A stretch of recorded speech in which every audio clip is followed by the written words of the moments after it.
Hi there, John McAdams here with you again, and I am pleased to announce that Dr. Kevin Robertson is back on the show with me again today. In this episode, we discuss the whole spectrum of classic safari hunting cartridges, 50 caliber and larger. So we talk about some serious big bore stuff in this episode. Specifically, we talk about a lot of the old standbys like the 500 Nitro Express, Kevin's personal favorite, the 505 Gibbs, and the 577 Nitro Express. And we also talk about some real serious heavy hitters like the 600 and 700 Nitro Express too. In each case, we discuss the history, legacy, strengths, weaknesses, and recommended uses for each of these cartridges. And in some cases, I may splice in stories from some of our previous discussions to illustrate the performance of these rounds. Now, note that this is a video on classic safari hunting cartridges. That's why we don't talk about rounds like the 50 BMG or the 50 Beowulf. Not to worry though, I will do another video in the future where I talk about those other 50 plus caliber cartridges we didn't discuss in this episode.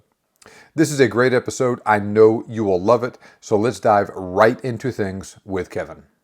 Well, good evening, Kevin. It is wonderful having you back on the show. Last time you were here, we talked about cartridges that started with the number 4. Now we're going to talk about all the really big stuff like that. So as you like to do, and as the audience likes for you to do, can you start off with an interesting story about one of these cartridges we're going to talk about today?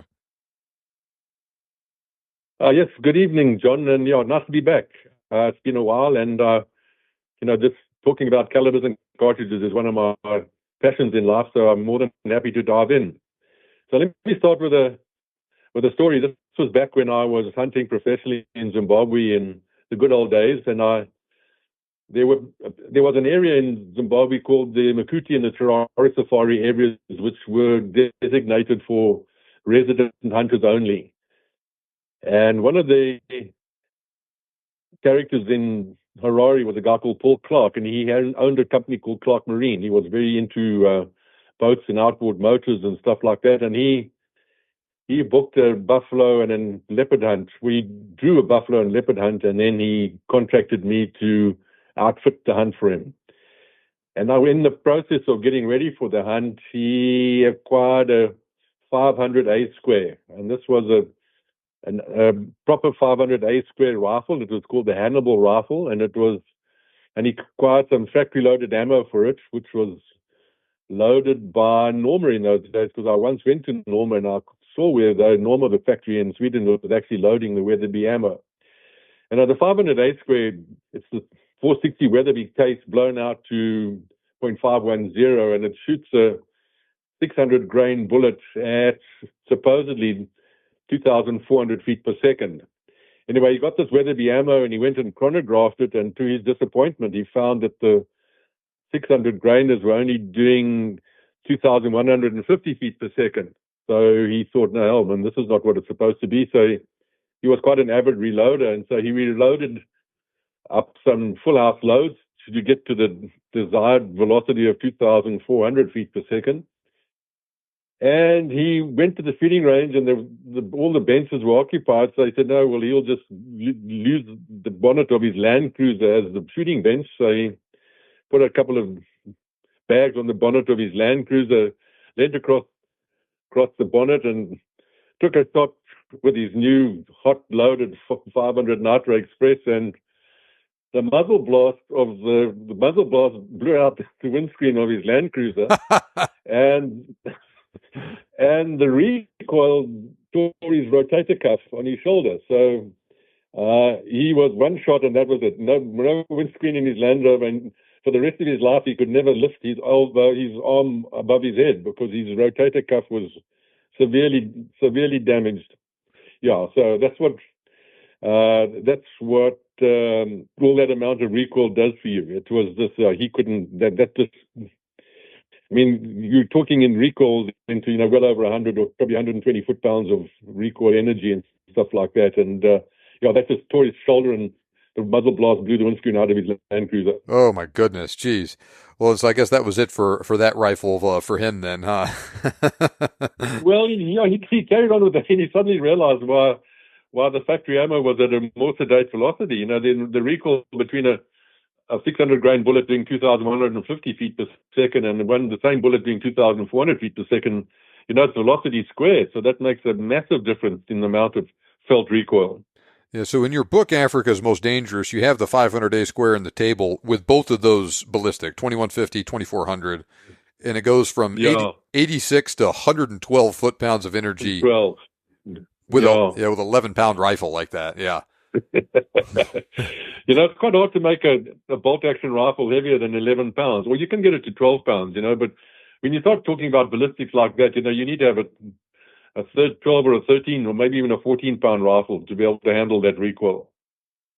To tell you one thing, though, that the A-square rifles, they have what they call this coil check stock. It's a very chunky stock.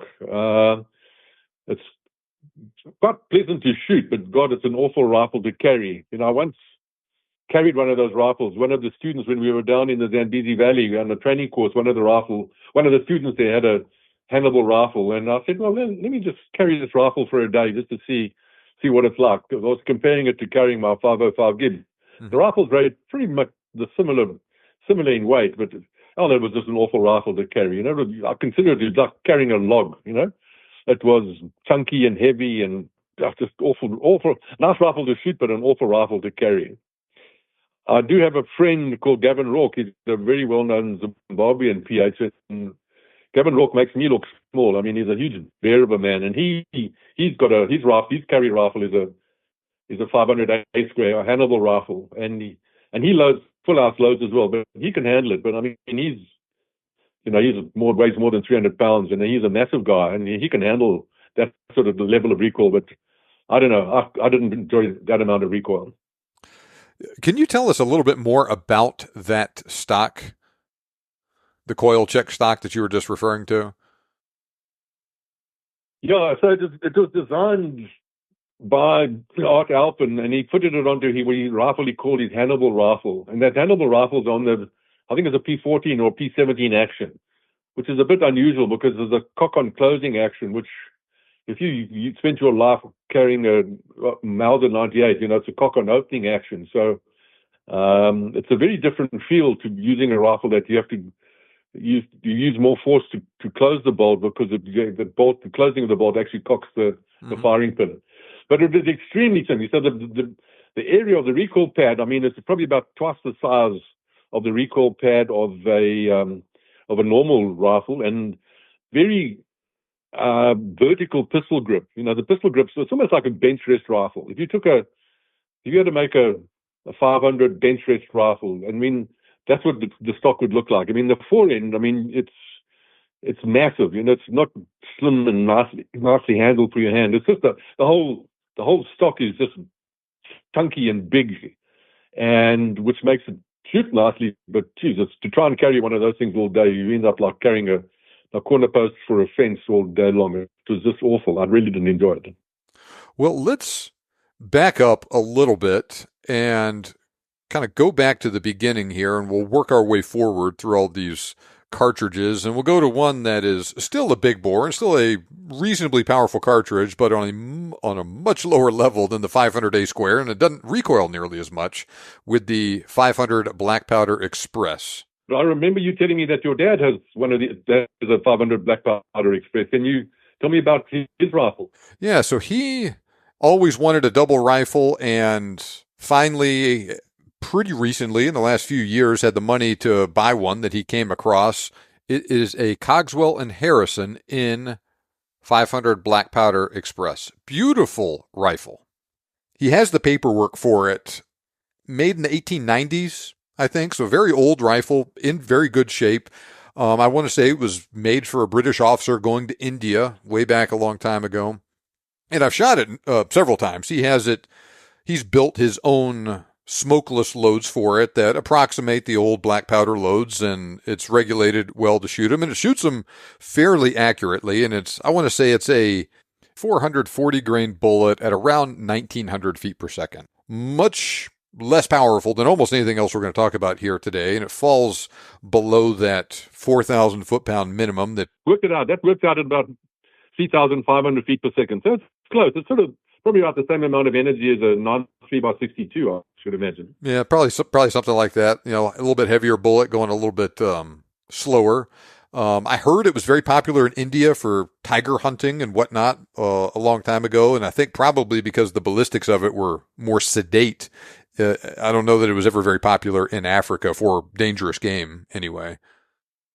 I never really heard about it, but I definitely know it was popular in India. You know, tigers are thin-skinned and light-boned, and a big bullet going. And I suppose those bullets were probably just really relatively soft lead, or so they expanded quite quickly. So, yeah, I can imagine being a really effective combination for the big cats. Probably would work well on lions as well.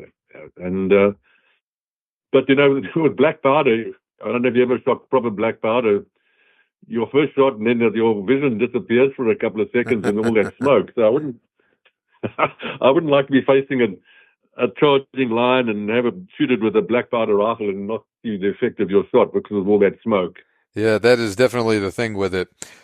He has a couple of old bullets. I'm trying to find the right way to describe them. It is like a hollow point bullet, but with a copper tube inserted in it the other way around, with the idea being that when it hits something, that copper tube initiates expansion on it. So it's a very soft bullet. These particular ones are, and I imagine that would be just absolutely devastating on something like a leopard or leopard, lion, tiger if you shot one with it.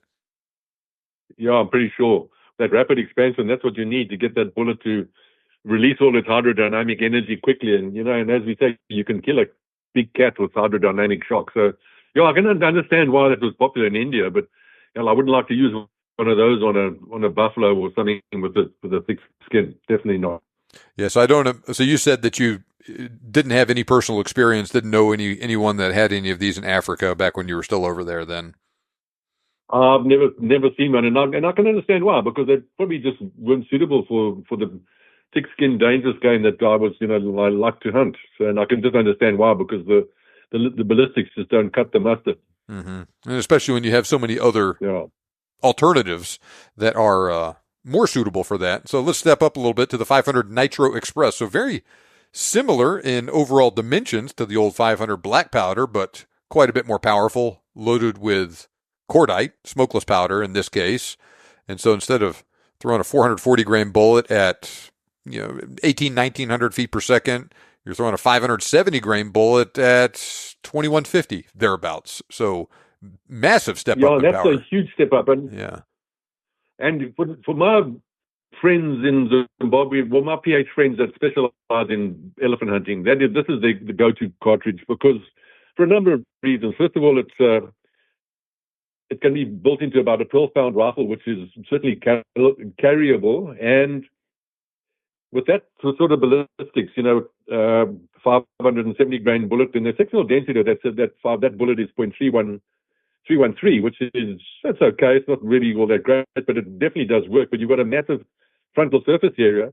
That's giving you just less than 6,000 foot-pounds of muzzle energy, the momentum value of 175, and a knockout of 89, which is pretty substantial. But what makes the 500 Nitro Express a popular choice for big game, for elephant hunters, is that the free recoil energy is only 76 foot-pounds of free recoil energy at about 20 feet per second, or free recoil velocity. So that makes it pretty manageable. I've said before that I believe that 50 foot-pounds of free recoil energy is about as much as Mr. Average can handle. So now you're talking about 76. So it takes a dedicated effort to learn how to shoot a 500 Nitro Express pretty well, but it certainly is manageable and doable. And I've got PH friends, my good friend Buzz Charlton. I mean, he's a small little guy. He probably only doesn't weigh 200 pounds, and he can handle that and shoot that rifle really well. So it is manageable with a good, well-balanced rifle. I've always said before, there are carrying rifles, there are shooting rifles, and there are quality rifles. Carrying rifle is a rifle that's nice to carry, but it's lousy to shoot. A shooting rifle is one that shoots nicely, but is lousy to carry, like the Hannibal rifle we mentioned earlier. And then you get really good quality rifle that carries well and that shoots well. And both carry the Heim 500 Nitro Express, and they're just beautiful rifles, well balanced, and they just got it right. And although they're made in Germany, they are basically a British style double rifle made in Germany, and they're very popular with the PHs and reliable, and they carry well and they shoot well. So, and both can handle his 500 really well. So it's a good choice for a PH. It's probably not a good choice for a guy going to hunt elephants, because I just think it takes too much effort to learn to shoot a rifle like that really well. Yeah, the interesting thing about it is I'm looking at the ballistics right now. So 570 grain bullet at 2150 gets you about 5850 foot-pounds of energy, and with a 12-pound rifle, 76 foot-pounds of free recoil energy. With the 470, you have a 500 grain bullet at 2150, so for just over 5,100 foot-pounds of energy. So big step up in power there. Similar with momentum. You have the figures for the 470 with an 11-pound rifle, and that's 72 foot-pounds of recoil energy. So just a little bit more for the 500, but for a big step up in power. Yeah, so that's the reason why the elephant PHs like the 500 over the 470. Well, so I guess the answer would probably be in the momentum value then. So we have 154 for the 470 and 175 for the 500. So even though their sectional density values are very similar, and actually the 470 is a tiny bit higher, 317 versus 313. So you think that is why it's so much more popular and so effective in the hands of elephant hunters over there then? Yeah, because the energy makes no difference to an elephant, so it's the momentum, and then momentum equates to penetration, so yeah, I prefer sectional density and momentum are the things that really I give more emphasis to than energy, because you just can't kill a big animal like a buffalo or an elephant with energy. Yeah, I understand what you're saying, and that is 14% more momentum with just a small increase in recoil like that with a heavier rifle. So it seems like with all of the bigger bore calibers, say larger than 40, 45, 47 caliber, it seems like the 500 Nitro Express would be the most popular. Is that your assessment? Oh, very much so, yeah. Because when you start getting into the real bigger than that, the rifles are just too darn heavy, and they're very specialized, hard to get ammo, and we're going to talk about the 577 Nitro Express later, and of all my PH friends, I only know two that carry a 577, and then they are built like they can take it. No, so Mr. Average, the 500 is probably the upper level of what's manageable, what's carryable, and sensible. And so of all of the guys that hunt with a double rifle in Africa, it would seem like the 470 is probably the most popular. Would you say the 450, 400 is number two, or the 500, or something else? No, I think the 500 is more, depending if you've got hunters or you've got PHs. I think with PHs, the 500 is more popular. I think with clients, the 450, 400 is probably more popular.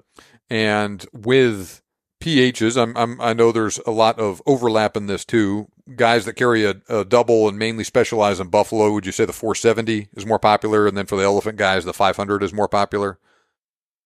Yes, yeah, I would think so. Mm-hmm. Definitely the 470. Because ammo is just more readily available. And then the 470's got an aura about it, we have spoken about it at length before.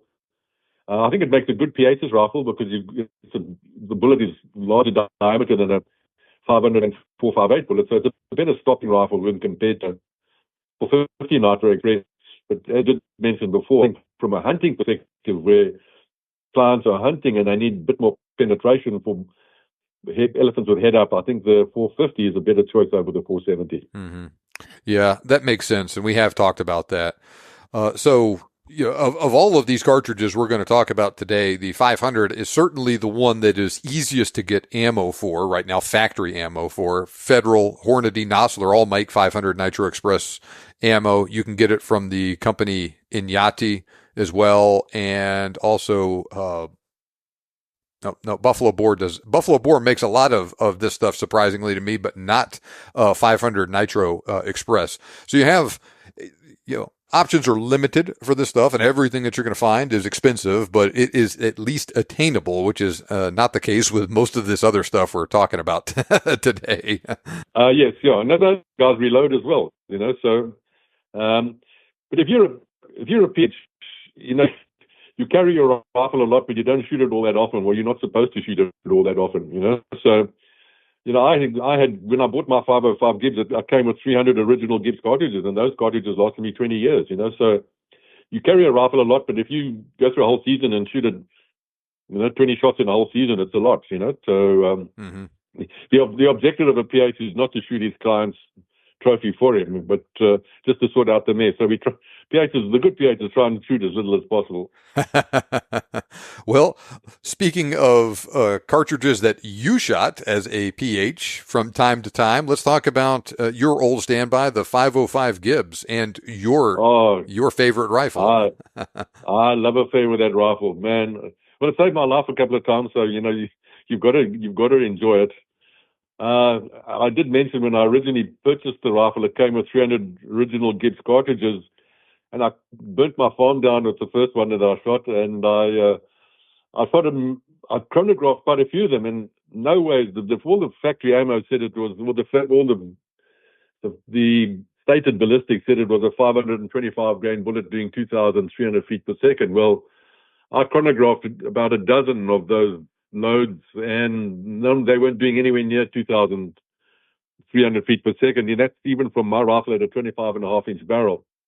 They were doing exactly 2,150 feet per second with amazing consistency. So, but I was never really happy with the 525 grain bullet of the .505 because it has a sectional density of 0.294, which I thought was too low.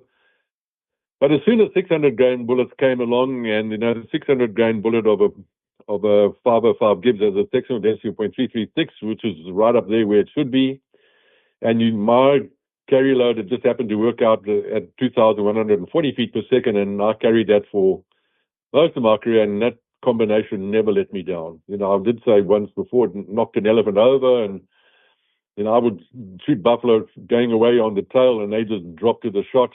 That was just an absolute manageable rifle. In my rifle, I had it restocked. It was a Dumillon, which is a custom Belgian gun, but I had it stocked by an old Rigby stock maker. So it had a sort of a Rigby style stock on it, and that rifle just pointed beautifully, it carried nicely, and everybody could shoot it. I once took Olivia Angeles on, which is now Tom Opry's wife, on a buffalo hunt in Mozambique. I mean, she's a real tiny little girl, and she shot my rifle no problem at all.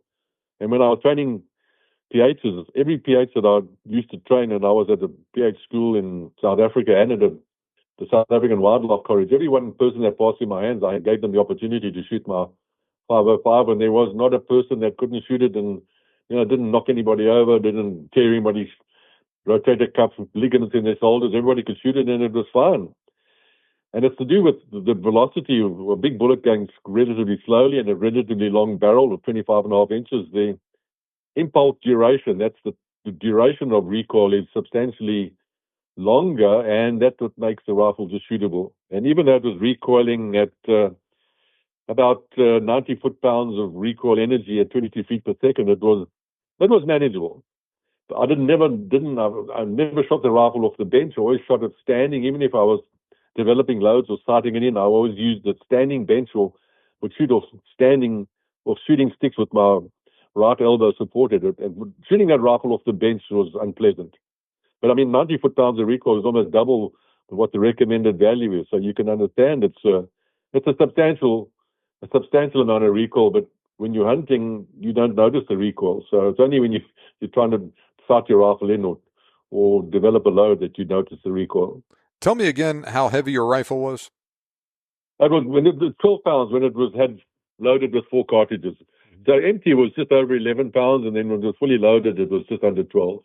Yeah, no, I think I might have told the story. When I was at the Wildlife College, I got the opportunity to do a autopsy on a very old lion. There was a safari camp close by to where the wildlife college was, and one morning a couple didn't appear for breakfast, so the manager went to see what had happened, and when he got there, he found there was an old lion lying in front of their tent, and they couldn't get out of their tent because this lion was lying. This lion was very emaciated and looking in a terrible condition, so he shot the lion, and he brought the lion to the wildlife college, and I did an autopsy on it.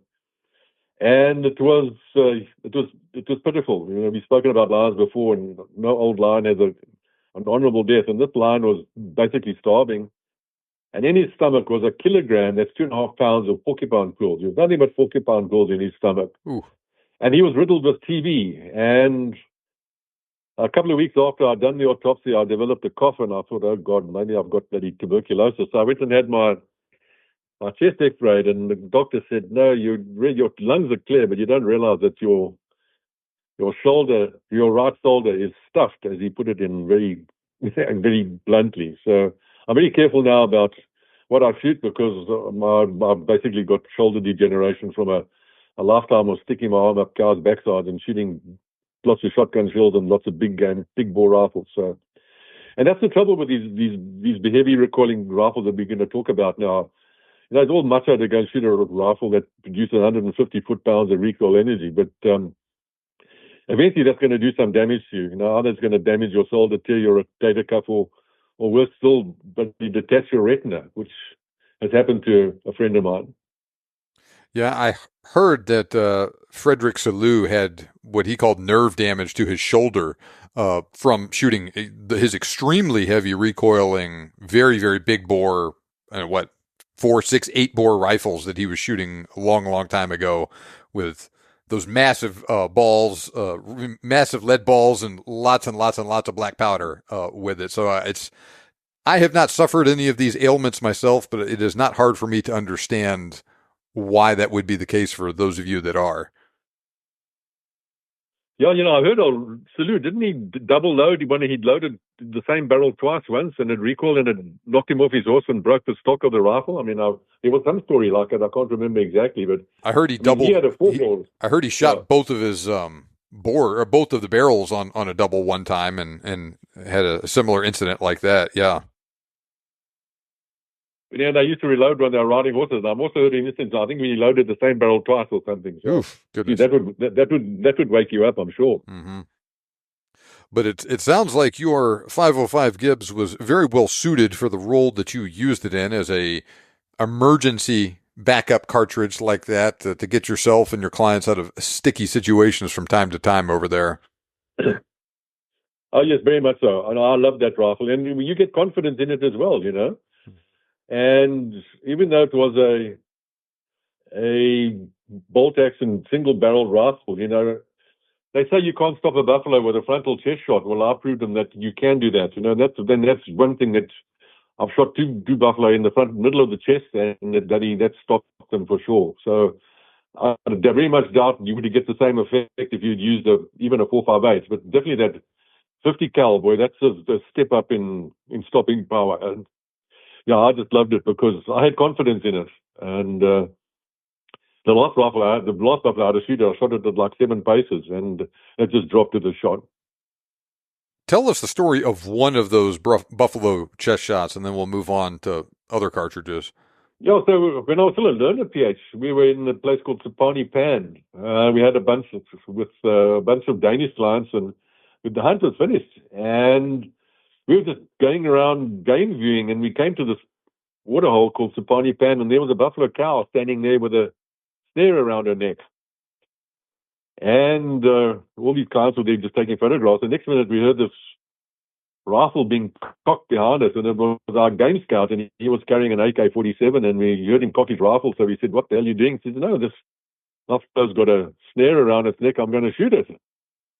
And there was a big ruddy-faced old Danish farmer called Bauer, and he said, "No, me shoot."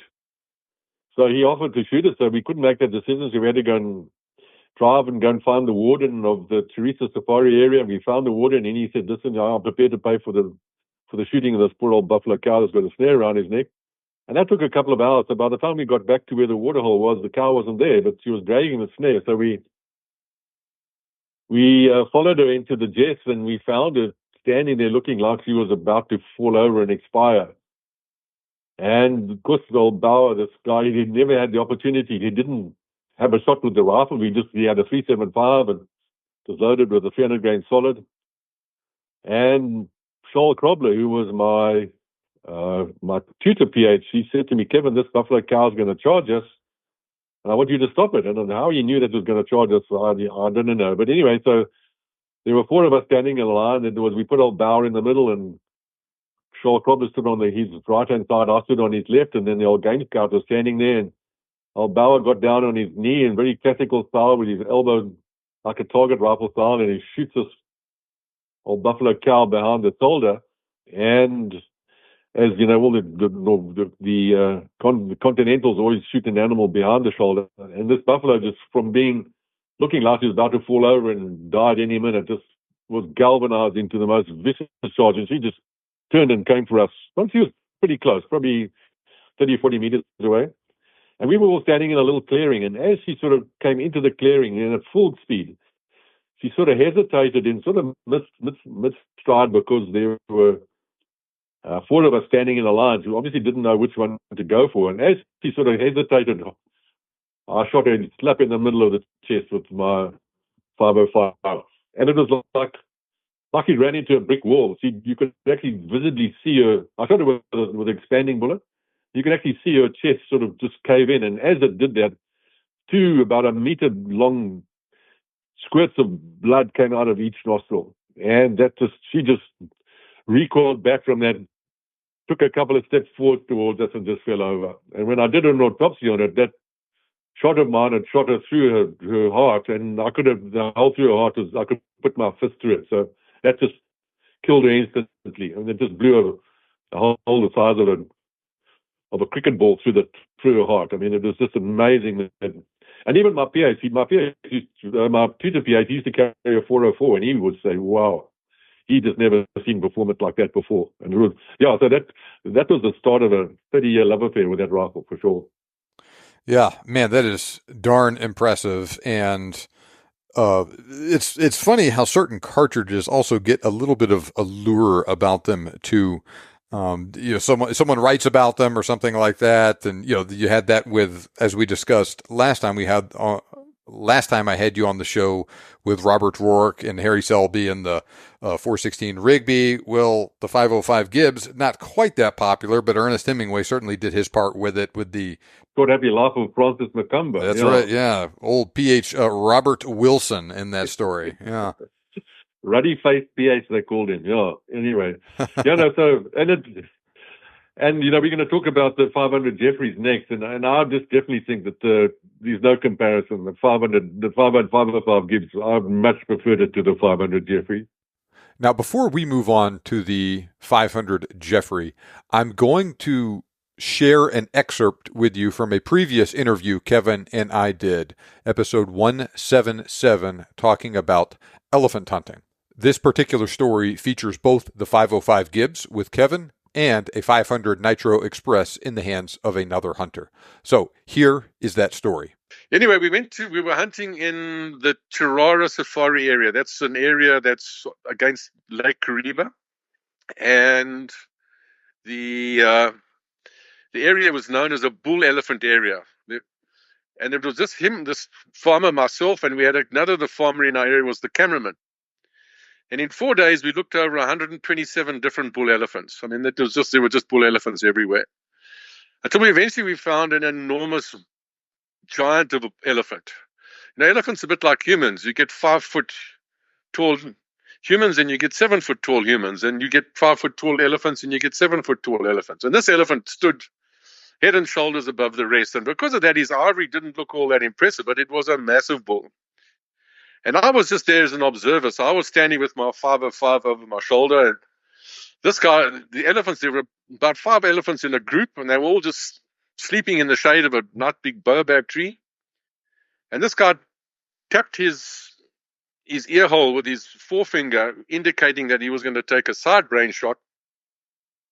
And he just walked up to this elephant, and it was quite amazing. I mean, he was absolutely fearless when it came to elephants. I mean, almost to the point of arrogance. I was very much a learner, and I was apprehensive about being really close to elephants. But this guy had no fear whatsoever about elephants. I mean, he would walk in amongst them, and so there was 5 or 6 bulls all sleeping all standing in the shade, just flapping their ears. So he walked up exactly side on to this massive big bull elephant and got to about 20 meters from it. And here's the guy that taught me how to hunt elephants. He said from side on, for the side brain shot, you aim on the elephant's eye, and then you move that gives you the level. Then you swing your point of aim to the bottom of what we call the ear hole gusset. The ear hole of an elephant looks like a little fanny. It's got a V-shaped, and that's because the elephant's ear hole goes into if you shoot him in his ear hole, it goes into the back third of the brain. And the back third of the brain is where the locomotory function is. So he just walked up to this elephant, and at 20 meters or so, he just raised his beautiful 500 Rigby, and he fired off a shot. And we were all just expecting the elephant I was expecting the elephant just to fall down. And that elephant just took off absolutely running. I mean, from being asleep to Usain Bolt in a flat sprint within a second. And he shouted, "Back me!" But by then, I didn't even have my rifle loaded. I was just standing there as an observer. Anyway, he put in a backing shot, and then he set off running after this bull. As I've said before, this bod of mine is not made for running in the bush. But while he was running, he was so practiced, he managed to reload another 2 cartridges in his double.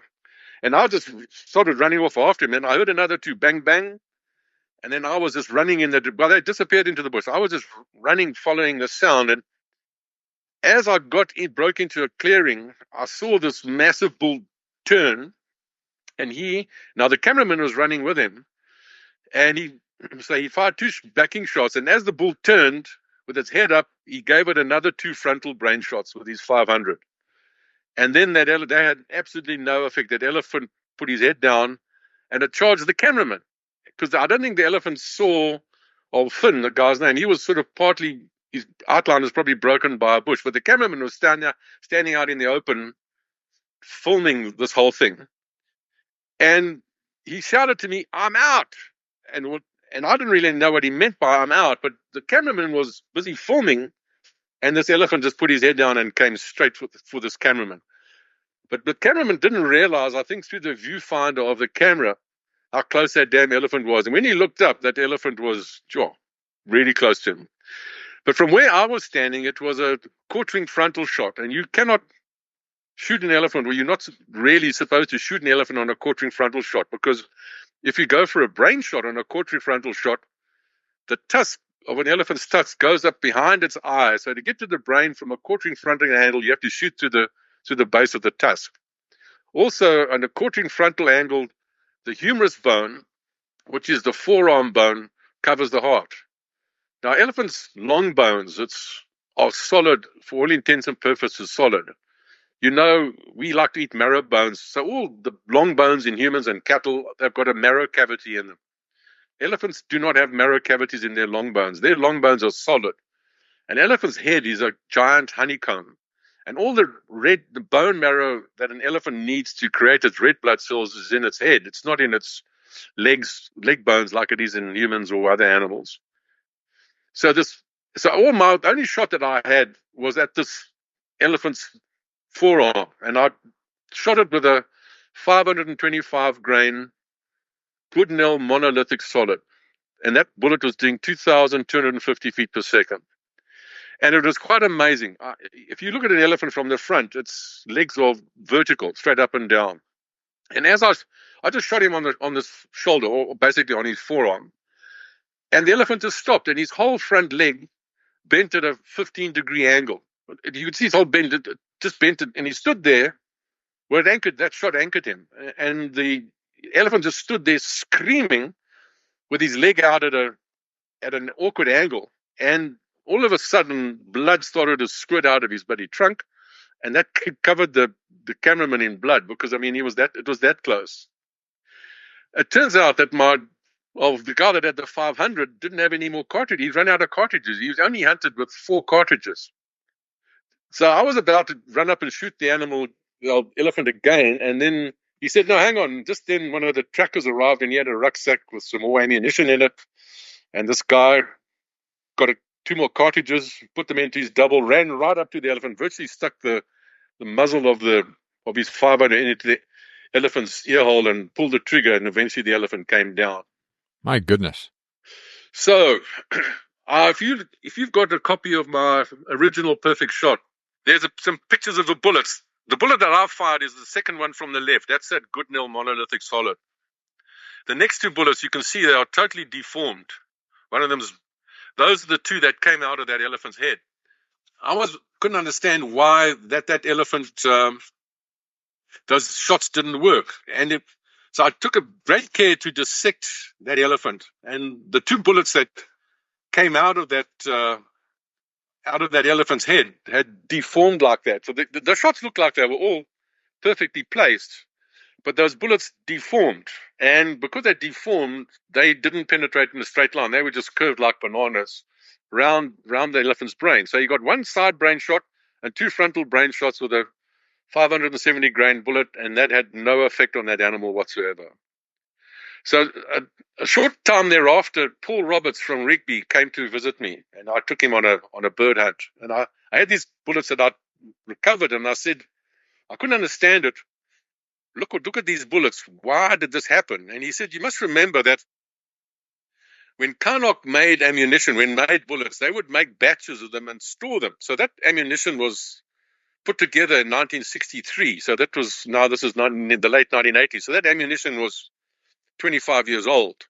But he said it was not inconceivable, but the bullets that were used to load those into that ammunition could have been made 20 or even 30 years before that. So those bullets were probably 50 to 60 years old.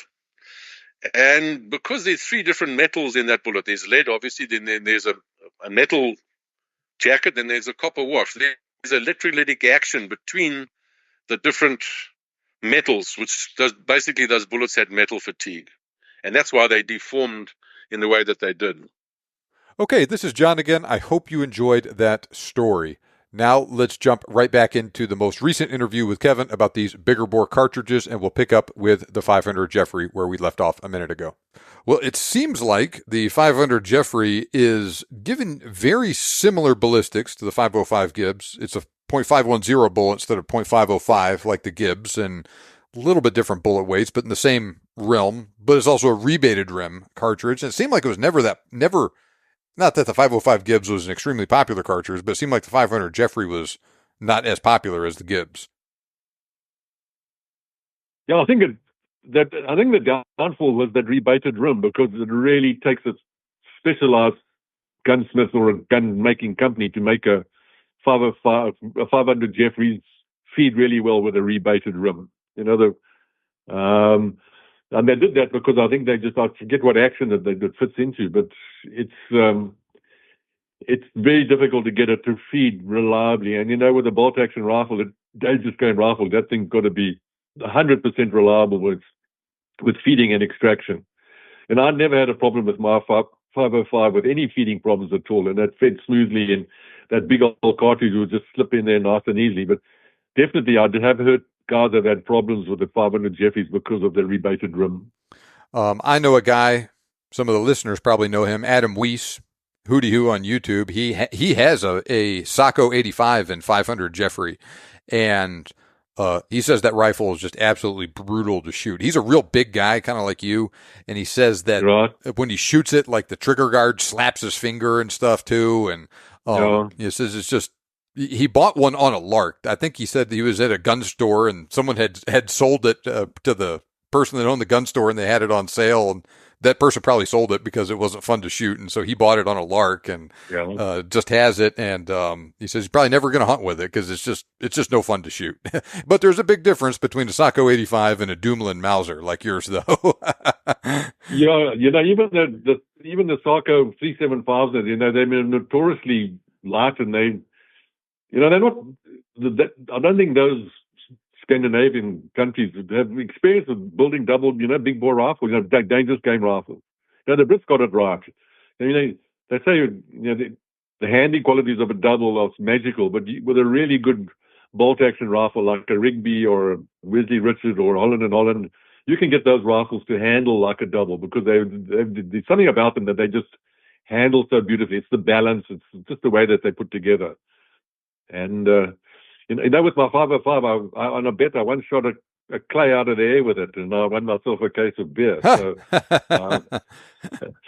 and because I reckon, when you get charged, you don't have time to shoot them in your rifle. You point it like a shotgun, and I could do that with my 505 after carrying it for 30 years. Yes, I did not have nearly the experience with your 505 that you did. I just held it that one time. We were at the Conroe Taxidermy together, but even just holding it for 30 seconds there, I could understand what you're talking about with this rifle being very well balanced, and it fit me well, and the bolt action was very smooth on it. Everything about it, I can understand why you like that rifle so much. Yeah, it's a bit like your wife. You get to know them after a while, and and it just I just loved it. I was sad to sell it, but I would never wanted to shoot it again, because the last thing I want to do is go and have a shoulder replacement. That's for sure. Well, let's talk about a couple of A squared cartridges here. We talked a little bit about the 500 A square to start off with. Tell us about the 495 A squared. Yeah, so basically the 500 A square is just the 460 Weatherby case, necked out to .510. But that whole overall cartridge length of that cartridge is 3.74 inches long, which is massive. So the 500 A square was that same case, just slightly shortened. Then they shortened the case length to 2.8 inches. So the overall cartridge length was 3.6 inches, just to make it a bit more manageable in some of the actions. It was never really popular, but it was a brute of a cartridge. Shooting 570 grain bullet, same also .510 caliber at 2,450 feet per second, which is substantially more than the same bullet out of the 500 Nitro Express, and that's 300 feet per second faster than out of the 500 Nitro. So, and that's just a brutal. That 11-pound rifle going to recoil at 100 foot-pounds of free recoil energy at 24. So I mean, that's teeth rattling stuff. That's for sure. Mm-hmm. Never really popular. Then all A square went through a whole lot of I don't know whether political problems or some financial problems. So the A square the cartridges that he designed were good, but they were never really popular. And the only one that's really quite popular is the 500 A square. Yeah, it seemed like A Squared was a company that had a flame that burned very brightly for a short period of time, and then they had some financial problems, and then Art Alphen had some health problems with him and his wife that kind of took him out of the game there for a while. And I hear he's doing better now, but his company is, as far as I know, unfortunately gone by the wayside, and so all of this stuff associated with them is no longer the case too. Like we talked about the 416 Taylor last time we were on, that was another A squared invention, and I'm sure that was something that they made ammo for back in the day, but don't anymore. Yeah, I got to know him quite well because he once invited me to the SHOT Show and to be in his booth, and he wanted someone to talk on African caliber. So I spent the whole duration of the SHOT Show in the A squared booth, which was a real interesting time. I got to know Art quite well. He was certainly a brilliant ballistician. I've got a personalized signed copy of his book, Any Shot You Want. I don't know. Have you got a copy, John? I do not, believe it or not. I think I need to fix that, though. Yeah, no, it's a really good book. And the pictures, and he describes his coil check stock and his animal rifle in this book quite substantially. If you got that little copy of my little buffalo book, and there's a picture there. I've got a picture of a Hannibal rifle there as well, which I call a shooting rifle, but not a lousy carrying rifle. But yeah, so I'll like to say it's a really brilliant ballistician, and I really learned a lot from him about ballistics and bullet performance and stuff like that. And he was the first guy that sort of came out with with monolithic solids, and he had another bullet called a Dead Tough, and he had another bullet called a Lion Load. Now he was way ahead of his time when it came to seriously ballistics and producing bullets that performed really well on dangerous game.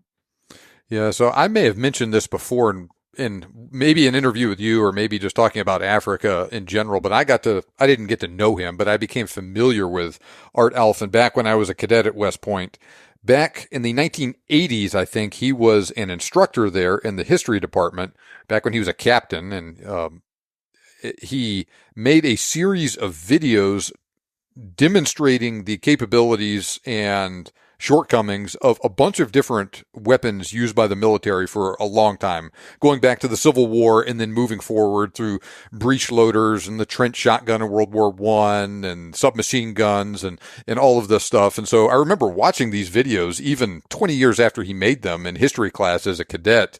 And clearly the guy really knew what the heck he was talking about. And the videos were good production quality for the time that they were made, but the information on them is still just A+. And I think they're actually on YouTube to this day. So those that want to know what I'm talking about can look them up and see some of this stuff. There's actually a video where he talks about, I think it was the trench shotgun, the 1897 trench shotgun, where he talked about using that in combat in Africa. And I've always wondered what the heck the story was with that, because I wonder if he was in Mozambique in 1975 or something like that. Yeah, I know Jeff Cooper was involved in the Zimbabwe Bush War. I don't know if Art ever got there, but he was certainly around that time, definitely, you know. So, no, I liked him. I enjoyed spending time because he was so knowledgeable on, excuse me. Well, we got a couple of more Art Alphen cartridges or A squared cartridges coming up here in a second. But before we get to that, let's talk about this 550 Magnum cartridge. I've never heard of it before until you mentioned it in our preparation for this interview. Yeah, there's a well-known South African PH called Jason van Aarde, and he has one. So basically what it is, it's the 460 Weatherby case, just nicked up to take a .550 caliber bullet. So it just looks like an overgrown 458 Win Mag cartridge because it's absolutely parallel-sided, straight-walled. The cartridge headspace is on the rim, and it shoots a 700 grain .550 caliber bullet. And Jason's load, he shoots at 2,240 feet per second, which is as you can imagine, is quite a substantial ballistic combination. His particular rifle, which was made by a guy called Kevin Henley in Brookfontein Custom Rifles in South Africa. It's made on a I think it's a ZKK 602 action. And his load is, the rifle weighs 11.4 pounds, and his load is 113 grains of a powder called S335, which is quite a relatively fast burning South African powder. And that gives him a velocity of 2,240 feet per second. But that rifle, I crunched all the numbers. That rifle recoils at 122 foot-pounds of free recoil energy at 26 feet per second. So that is substantial. That is like shooting three 10-pound 375s at the same time. Huh. That's the amount of energy. That's what you're talking about. But you can imagine he can handle it. He says, but I mean, he writes. There's a blog that he's written about it with animals he shot with it, and that's just, you can imagine that weight of bullet going that fast. That's absolutely bloody deadly. He's got some people. He mainly shoots solids because to get people to make expanding type bullets for that. But with new CNC machines and laser cutting, it's quite easy just to cut a .55 caliber bullet. And he's used it for a number of seasons. It's his carrier rifle, and he uses it. He says it just works really well. He loves it. He's sorry that it's not more popular, but it's quite easy to make, really. You just take a 460 Weatherby case and you just neck it out to 5.5 inches. I mean, 0.55 inches. Yeah, I mean, the 460 Weatherby is a very fat case to begin with, and then you take all the shoulder out of it, and man, did you say 113 grains of powder? Did I hear you right? 113 grains of powder, yeah. Whew, man. But that's quite a fast burning powder. When I used to reload from my 505, my load was 120 grains of Hodgson's 4831 shortcut. So, I mean, these cartridges, you don't load many cartridges out of a tin of powder, that's for sure. No, not at all. Yeah, you have a picture in Africa's Most Dangerous of a guy shooting a 550 Magnum, and there's quite a bit of muzzle climb on it. Yeah, one of the, I don't know what it was, but I mean, the rifle, when I shot it, the rifle was actually vertical. The recoil just made it go vertical. Yeah. Well, let's step up in caliber, but way down in powder to the very old 5.77 Snider. Very old cartridge. It seems somewhat akin to our old 5070 government from back in the day with the kind of an initial iteration of a breech loading black powder round like that. Real big bore, heavy bullet, not going very fast. You have 480 grains. Yeah, absolutely obsolete. You know, yeah, it was developed from the breech loading version of the old infield musket. I mean, wasn't the infield musket used in the American Civil War? It was, yeah. So like shot 180 grain bullet doing 250 feet per second. Real, terrible energy, much momentum. Good for, probably for shooting humans, but that's about it, you know. Yeah, it's cutting edge 150 years ago, and big step up in power for capability and whatnot, being able to quickly reload a breech loading rifle like that. And it is funny, you said from the infield musket, because I mean, our old quote unquote trapdoor Springfield was from the old Springfield musket, which was also used in the Civil Wars. You take those two muzzle loaders and modify them a little bit so you could turn them into a breech loader and put a real low pressure cartridge in them, and it works, and then everything kind of stems from there. I imagine it'd be all right for Plains game and anything else, and I'm sure guys killed buffalo and whatnot with them back in the day, and I'm sure they had all kinds of problems from time to time on them too. Yeah, but I mean, just obviously, I've never seen one. I've never even shot one, so can't really comment on that, you know. So were there still Martini-Henrys and 455, or excuse me, 5.77, 450 floating around when you were over there? Oh, yeah, definitely. It was very popular, you know. I mean, that was the stalwart of those world in South Africa, you know. I've shot a few. Rather brutal because they had steel butt plates, you know. They weren't very shooter-friendly. Yeah, there's some guys still hunt with them. You know, there's sort of quite a large following of traditionalists that like to go and still hunt with Martini-Henrys and stuff like that. But there's no real dangerous game application. You know, the ballistics just weren't there. But certainly, as effective against Homo sapiens, it was an extremely effective cartridge. Even during the Anglo-Boer War, some of the old Afrikaners, they preferred their Martini-Henrys to the 1896 Mauser in sort of 7mm, 7x57. So it was certainly a very effective cartridge, you can imagine. But black powder, so every time you shot, everybody could see where you were shooting from and stuff like that. But some of the old farmers, those old Boers, they loved that rifle and they stuck with it throughout the duration of the Boer War. So I actually have a Martini-Henry, and I took it on my first hunt to Africa back in 2006. I shot a kudu and I remember that, yeah. Kudu and a warthog with it. It worked very well. I wouldn't even try and shoot a buffalo with it. It was quite a process getting all of the ammo and everything together with it. I'm trying to remember. It's been almost 20 years ago now. I think got custom brass made out of, I want to say 28 gauge shotgun shells, and then had custom bullets made. I think it was .462 or .463 diameter, because it was one of those weird bore diameters where if you tried to use a .458 caliber bullet on it, it wouldn't. Oftentimes you wouldn't get very good accuracy, and I think we were using 400 grain bullets going 1,400 feet per second, something like that, with a smokeless load, and it shot great, very, very accurate. That was actually a custom rifle. I want to say that Jeffery made that rifle, custom for some British officer way back in the day, and my dad came across it, and that was at my college graduation present, and took it to Africa, and like I said, it worked well on that kudu and that warthog, and a springbok I shot with it too. But we recovered the bullet from the kudu, and that bullet did not expand at all. Like it just kind of peeled away one of the sides a little bit. So even with the thin jacket that we had ordered for it and whatnot, at 1,400 feet per second, it still wasn't going fast enough for any expansion. But I mean, everything I killed with it, I recovered, and it was fine. But it's just interesting, the problems that you run into sometimes with a really old gun like that, trying to adapt it. And what was the shooting distance of the kudu, John? 100 yards, something like that. Not very far. Yeah.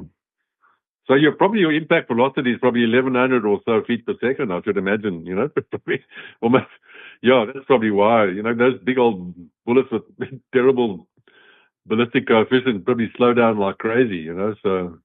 Yeah. And that was, when I was not nearly as, well read and well versed on things like impact velocity and all that. And that was definitely a good lesson of that deal. I almost wonder if we would have had better results with maybe a cast lead bullet instead, and use a softer pure lead bullet like that instead of trying to go with the jacketed projectile.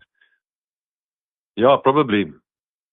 I think, those original Martini-Henry bullets were paper patch lead bullets, weren't they? So.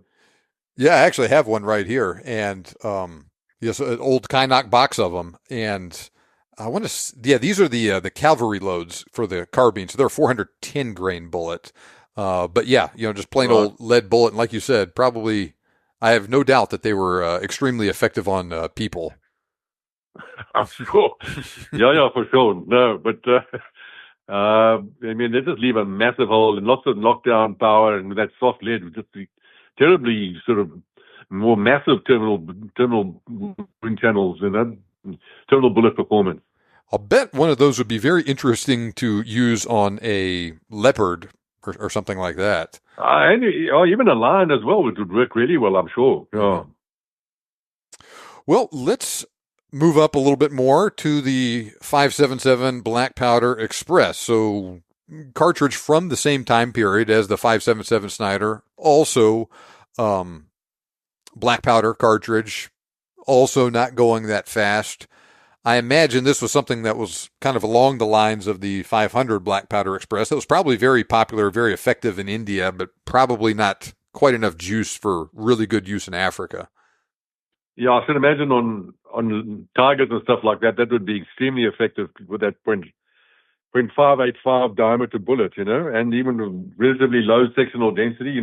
It came out with a 520 and to a 650 grain bullets, and the sectional density of the 520 grain is only 0.217, and the 650 grain 0.271. So you've got a large diameter, low sectional density bullet going relatively slowly. It must have been extremely effective on the thin skin cats, but I wouldn't shoot anything else thick skin with that.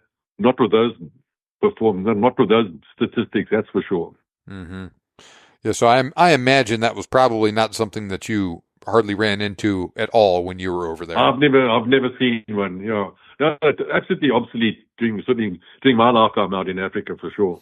Yeah, I mean it's a big step going from black powder to smokeless powder, and in that vein, you take a very similar size case, put smokeless powder in it, and you have a 5.77 nitro, which is really hauling the mail, though. And that's had a really fantastic elephant reputation. There was a guy called Sutherland. I mean, he was one of the most famous elephant hunters, and he used a pair of 5.77s. That was sort of your get out of trouble card, get out of jail free card was the 5.77. And that's a 750 grain bullet being 2,050 feet per second. So 7,000 foot-pounds of muzzle energy, momentum value of 220, and a knockout value of 129. I mean, this is real stopping power. And of all of my PHs all the PH friends that I know of only two that carry a 5.77.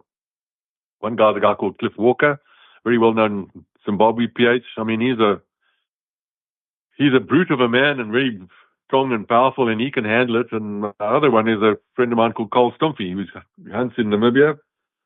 Also a big guy, Cole, and one of his rifles is a 5.77. And I think they just use those rifles for if they really need some extra stopping power. If you've got a wounded elephant or something like that. But the truth be told, with a 13-pound rifle, carry one of those all day on an extended hunt, boy, you've got to be physically capable of doing it. And then the recoil as well. The rifle like that, if that rifle weighs 13 pounds, that's going to free recoil energy is 128 foot-pounds of free recoil energy at 25 feet per second. I mean, that's a substantial recoil.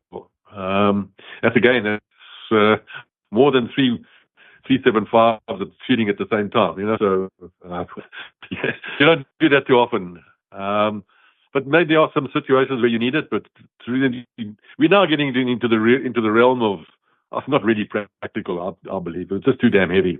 Yeah, I mean, speaking of not very practical and all of that stuff, I think Mark Sullivan carried a 5.77 Nitro as well in a lot of his videos. That was just for showmanship for sure, you know. Mm-hmm. I mean, he could have done what he was doing with a 450 Nitro or even a 500. He didn't need to go to that big, you know. Mm-hmm. Yeah, so with the 5.77, we had different sizes of it. You had the 2 3/4, the 3 inch, the 3 1/4 inch. That was for the black powder stuff. And was it as simple as taking those same case lengths and loading smokeless powder? They just used the same case. Yeah, same case. They just made the same case a bit. Put cordite in it. More, you know, thicker. Yeah, and the 3 inch version. So the 500 Nitro, the 5.77, it's a 3 inch case. Yeah. Okay. But that's a massive bullet. Yeah. And yeah, it just works.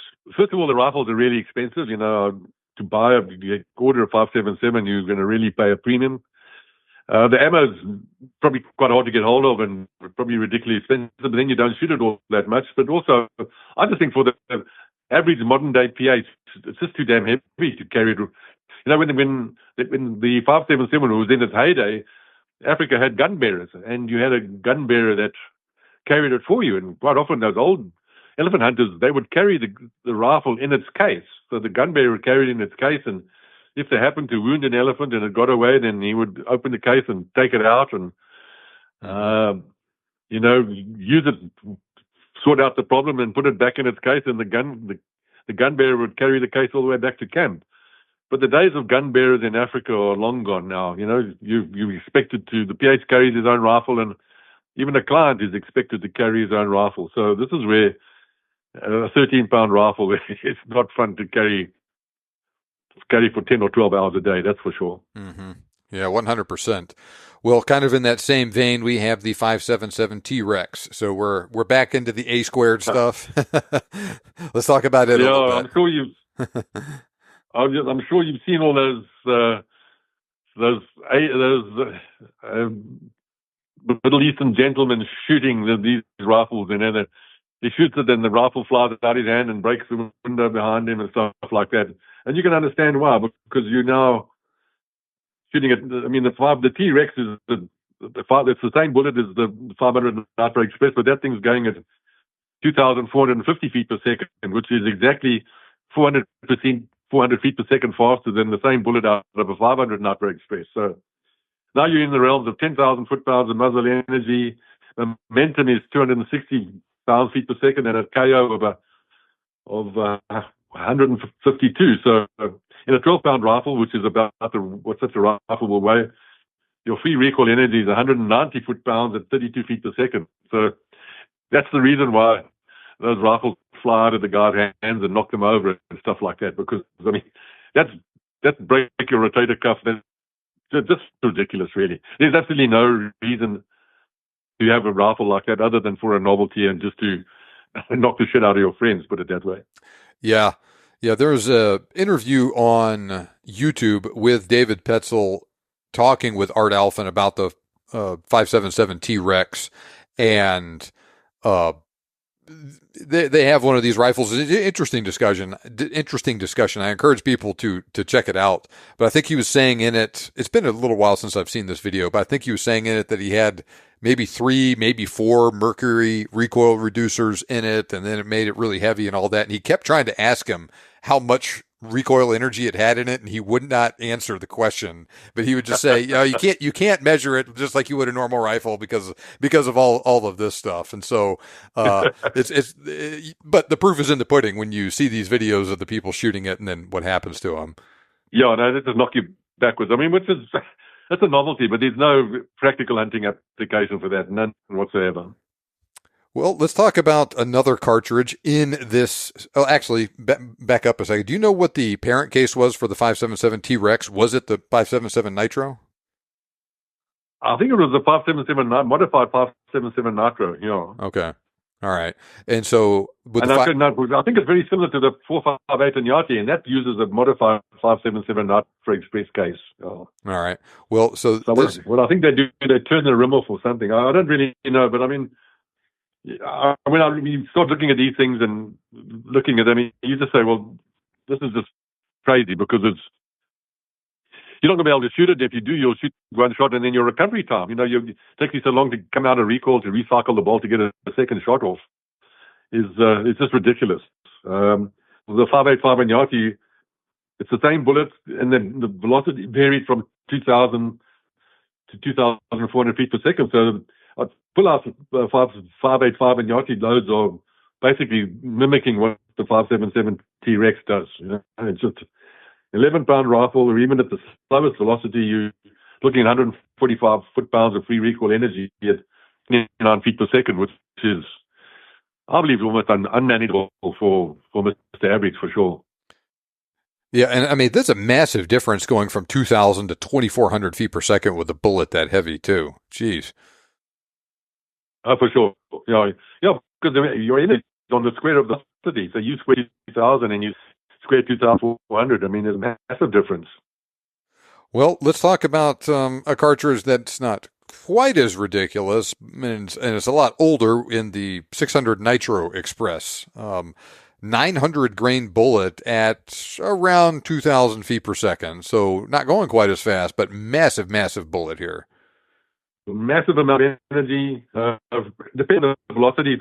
Some of those old caught-out loads didn't even quite make 2,000 feet per second. And the reputation, a lot of the old elephant hunters preferred the 577 over the 600 because they reckon the 577 penetrated better. Which I don't really have any experience, but I've got a friend who is a professional hunter in South Africa, by the name of Jan Dumont. He's got a Heim in 600 Nitro Express, and his Heim weighs 14 pounds. I actually contacted him when we were preparing for this podcast and asked him what his double weighs, and it weighs 14 pounds. And if you do the math on that, the free recoil energy of that rifle shooting a 600 grainer at 2,050 feet per second is 94 foot-pounds at 21 feet per second of free recoil energy. So that's manageable. That's slightly more than my 505 Gibbs, and he mainly uses it as his backup for when he gets into a dangerous, wounded buffalo situation. And now you can imagine that sort of ballistics is absolutely devastating if you shoot it well. And 14-pound rifle is a lot heavier than a 12-pound rifle. You have to carry that all day, that's for sure. But he seems to like it, and he has good success with it. But certainly I wouldn't rush out and buy one, that's for sure. So it's funny that you mentioned that. In African rifles and cartridges in the 600 Nitro Express section, John Taylor talks about it, and he says, I had an American friend who used one in days gone by. He told me that on one occasion his hands and arms were so cramped and tired from carrying it that when at last offered a shot, he simply could not take it. He said that he had to rest for an appreciable time, during which period he several times tried to aim but just couldn't make it. He was foolish because since he hadn't been following a wounded beast, there had been no need for him to have been carrying a 600 all day. He ought to have been carrying his lighter weapon and only taken over the 600 when at last closing his quarry. But that's when you have a gun bearer like that. So yeah, I mean, 14 pounds, that's that's one thing, carrying it 50 yards from your truck to the bench to shoot it. And it's, something else if you're carrying it miles and miles. Yeah, no. So those are the days that you had a specific gun bearer, so you didn't wear yourself out. But some of the 600s weighed more than that. They weighed 15 or 16 pounds. Well, let's talk about another 600 in the 600 Overkill. I shot the 600 Overkill. This rifle had a muzzle brake on the end of the barrel. It was an American hunting rifles, Wayne Jacobson. He makes a beautiful rifle, and it's just a straight watered belted case that fits into the 505 Gibbs belt bolt face. So it actually fits to a CZ 550 action. So it's probably about as big as you can go on a 550 action. The straight case with a belted rim. You shot that thing. Oh my God! It was an interesting experience, but one of those things you do it once and you say, okay, that was nice, but never again. You know, I just don't see any practical solution, but because the blast from that muzzle brake was down, threw up everywhere. The rifle rises almost vertically in recoil. You know, that Overkill shooting a 900 grain 620 inch caliber bullet at 2,400 feet per second. I mean, there's a reason why they call it the 600 Overkill, because that's a very appropriate name for it, that's for sure. Yeah, so same diameter, same weight bullet as the 600 Nitro, but once again going 400 feet per second faster. I mean, it seems like it's just a showing off gun to see how powerful you can make something. Yeah, for sure. It's an interesting engineering and ballistic exercise, but honestly, no practical application. You say you can either use this or your 9.3 to go and hunt buffalo. I take my 9.3 every day, you know? Mm-hmm. It's a novelty. It's novelty. Yeah, there's people that are gun guys and just like tinkering with guns and enjoying that aspect of things, and there's people that just enjoy hunting and they see the rifle as a tool that they can use on the hunt, and they just don't care about it other than the fact that they want it to work and they want to be able to shoot it well and all of that stuff. And aside from that, who cares? And then there's some sort of mixing in the middle. And so this is one of those cartridges, like some of these other ones we talked about today, that seem to lean more towards the people that really just enjoy the ridiculous gun side of things, just because it's fun to them. And there's nothing wrong with that. But yeah, it's just a lot. Oh, for sure. You know, and then when we go to up next to the 700 Nitro Express, that's a classical example of that as well. You know, just too much of everything. Well, go ahead and tell us about the 700 Nitro Express then. The 700 Nitro Express was developed by a guy called Bill Feldstein and Jim Bell, because they went to Holland and wanted to make us a 600. They said, we signed an agreement, we want to make another 600. So well, okay, well, make me a 700. I mean, it would be nice to be in that sort of financial situation to do something like that. So they developed this completely new cartridge.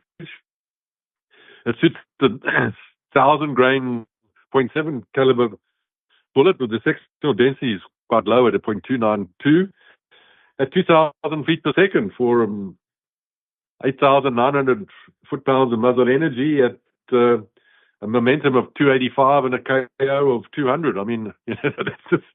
But in an 18-pound rifle, the free recoil energy is 178 foot-pounds at 25 feet per second. I mean, that's an 18-pound rifle. So some poor guy's got to carry. Now we're talking 18 pounds instead of a 13 or a 14-pound double, or even a 15-pound double. Now we've gone to 18 pounds, and my God, I would not like to carry an 18-pound rifle. It's just ridiculous. I've seen guys that have hunted with them. They make sort of like a cradle that's sort of like a leather strap that's got a cup that you put the rifle in, so the rifle is held vertically, and then you take the weight of it on your shoulders with this sort of modified brass type contraption that carries the rifle in a sort of cup that's sort of to your waist level. There's no real reason. Why would anybody want to do that when you could enjoy a hunt carrying a 10-pound rifle and hunt and kill an animal just as effectively with a 10-pound rifle as you one that weighs 18 pounds. Mm-hmm. But of all the cartridges that we really discussed, I mean, the real practical ones, honestly, are the 500 Nitro, the 505 Gibbs, the 500 Jeffery, and probably the 577. Those are probably the real practical ones. All these rest are, I believe, are just novelties. And it seems like, with your experience using them yourself, seeing them used, people that you know use them, it seems like it's not just like numbers on paper too. It seems like there is like an actual, tangible, visible difference in impact shooting a buffalo or an elephant or whatever with these cartridges. Oh, very much so. Yeah, and it's all to do with the knockout. I believe that knockout is very visible. Knockout is just momentum value times the diameter of the bullet, and definitely as you go up, you definitely see a difference. And even, we were talking about the 375. As you go up in bullet weight, so your momentum goes up, so your KO goes up, and that definitely is visible, definitely. So, and these But most of these calibers are all in the realm of the professional hunter. There's really little application from a sport hunting application to unless you are hunting elephants. And elephants definitely the 50 calibers really work well on elephants. Mm-hmm. Yeah, there's a video that goes around somewhat frequently, and you've sent it to me, and I've seen it other places as well. A guy is shooting a buffalo, doesn't know he's there. I think he's using a 416 Remington. Doesn't make a great shot on it. It starts running. He shoots it again. Then it turns and it starts charging him. And the guy's friend and the PH both shoot it as it's coming towards him. And the PH, I think, was using a 4.58 lot, and I think his friend had a 500 Nitro double. And I think he hit it in the head. So I don't know that it would have made that much difference if you would have used, a 40 caliber versus the 50 caliber with his shot placement on it that finally brought it down. But it was very interesting to see the effect of the bigger stuff and the headshot on it coming at him like that, and just boom, just ended it very decisively. Yeah, but if you look at a lot of these buffalo hunting videos, quite often the guy shoots and the buffalo runs. There's no reaction. That buffalo doesn't react at all. But if you hit bone on the shoulder and stuff like that, there is a reaction, because you're affecting his skeletal structure and his movement. You shoot him behind the shoulder through the ribs, so sometimes those buffalo run off and there's no reaction whatsoever. Mm-hmm. We had a client years ago that used a 5.77 Nitro, and he shot a buffalo with it. Did not make a very good shot. It was a close frontal shot, a little bit quartering, but mainly frontal. Pulled it, I sent you the video of it, pulled it off to the side and hit the brachial plexus of this buffalo.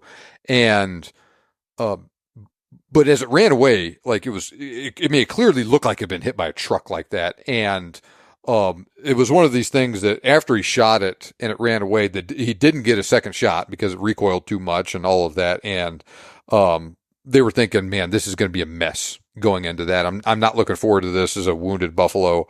And fortunately, they found it just 100 yards away. It run away and died. And so I kind of wonder if maybe they just got lucky. Maybe this is, it hit an artery or something that ordinarily wouldn't have gotten hit. Oh, might have hit the liver, or if it was quartering, probably hit the liver as well. And that liver shot with a big caliber bullet can be extremely debilitating. Or might have hit a kidney or something like that. Yeah. Mm-hmm. But that's the trouble with these big rifles. Their recoil is so excessive and your recovery time is so slow because the rifle's coming out of recoil. It's at 45 degrees or probably even more than that. That it takes you an extra second or two to get reloaded and back on because just of the recoil. Mm-hmm. And it's interesting, all the different levers that you can pull here, right? You go into this hunt with a 9.3 or a 3.75 or something, and it is something on the lower powered end, but still something that is adequate for buffalo. You are almost certainly going to have better shot placement with that, and things are probably going to go fine. But as you go up in power, up in bullet diameter, you're making a bigger hole, delivering more damage to the buffalo with a single round than you would with a 9.3 or a 3.75, but it has more recoil, and so it's harder to shoot accurately, and it's harder to get back on target for a fast follow-up and whatnot. And so it's just an interesting thing with all these levers that you're trying to pull here, trying to get the best mix of all of that stuff. And for most people, it's probably the 9.3 or the 3.75, but I can certainly understand the argument for using one of these bigger bore cartridges like that. And that buffalo example was a good one like that, because maybe with a poor shot like that with a 9.3 or a 3.75, they might have had a more exciting day than they ended up having. Who knows? For sure. But I've just been just been back to South Africa, and I spent some time in the Kruger National Park with my game ranger friend, whose everyday carry rifle is a Heim 450 Nitro Express, and he shoots 500 grain bullets that his rifle is regulated at 2,200 feet per second. And he's in the Kruger National Park, and he's right up at the north of the park, and there's a drought in Southern Africa at the moment, and that part of the park is against Mozambique, and the guys are all pretty hungry because their crops have failed. So he's battling with an increase in poaching, and mainly with snares. And while I was with him, there were two elephants that had snares around there. They've been caught in snares, and of course the elephants are strong, they break the snares, but the snares embedded in their legs.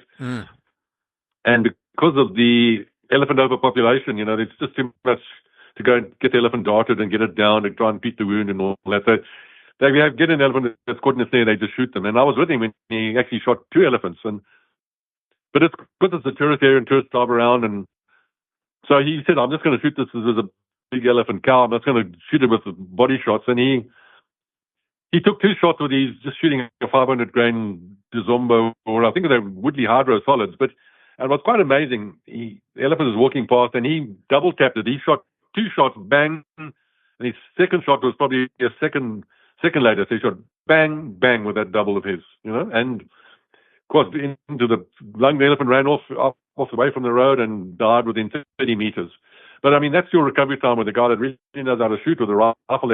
And his rifle weighs 11 pounds. It's a Heim, and he could shoot 2 shots left and right, bang, bang, and that that quickly with a rifle that's well balanced and not ridiculous, and that's what you need. You need to be able to shoot those 2 shots quickly without having these rifles rising vertically in recoil and stuff like that. Yeah, I think that is a great place to stop tonight. And I think that's an excellent story and an excellent demonstration of, one, what a guy is capable of with the right gun and with the right training, with the right mindset, being experienced with it. And then 2, a good example of quote unquote enough without being too much with all that. Yeah. Yeah, definitely. As you said before, there was a reason why that the recommendation for the Zimbabwe First Hunters Association was 500 grain 458 bullet doing 2,150 feet per second, because that's basically what his rifle does, and you can see why, because it's manageable, it's effective, and the recoil is not excessive. You're not going to all these ridiculous cartridges that nice on paper, but in essence they're unpractical, and they're novelties. There's no practical use for them, in my opinion. Mm-hmm. Yep, fun to talk about, but yeah, not what I would want to use myself. For sure. Well, Kevin, it was great having you on the show tonight. I appreciate you taking the time to talk about this. I enjoyed it, and let's do it again sometime. Yeah, for sure. I look forward to it, John. Yeah, just give me a shout. If you enjoyed this video, please make sure you subscribe to my YouTube channel right now and hit that like button. Just click on that thumbs up button and the red subscribe button below the video to make sure you don't miss out on any of my new videos about ballistic gel tests, cartridge comparisons, future episodes with Kevin, and more. I've also put links below the video to articles I've written about some of my favorite pieces of hunting gear like slings, ear protection, and scopes. There is also a link in the video description to where you can pick up copies of Kevin's books. Specifically, The Perfect Shot 2 and The Perfect Shot Mini Edition are both fantastic resources for hunting in Africa that are also really interesting and entertaining. I also really like It Shouldn't Happen as well. That's another really interesting and entertaining book. Now, for more detailed information on popular hunting cartridges and what they are best suited for, click the link in the description below or go to huntingguns101.com to get a free ebook I have written about the best hunting calibers. Now I'm going to turn it over to you. Have you hunted with any of these really big bore cartridges? If so, which one? What game have you successfully taken with them, and what ammo and rifle did you use in each case? Let me know by leaving a comment on this video right now. And also feel free to leave a comment with requests for other cartridge comparisons or cartridge profiles you would like to see from me in the future. Thanks for watching, have a great day, and good hunting.